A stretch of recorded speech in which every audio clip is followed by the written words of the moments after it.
Hey everyone, and welcome to another video. In this tutorial, I will show you 4 quick steps on how to upgrade portainer that's inside Docker running in a Proxmox LXC container. So if you use Proxmox for your containerization, then this video is for you. So let's get started.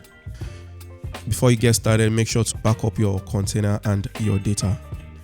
So for step 1, let's stop portainer from running using this command.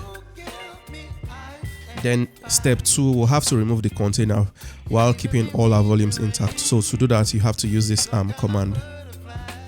Step 3, let's pull the latest portainer image from Docker Hub. So use this command to do that.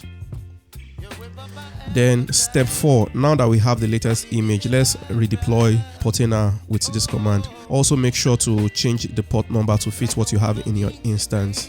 So that's it. To ensure portainer is running correctly, let's log in to check and make sure everything's fine.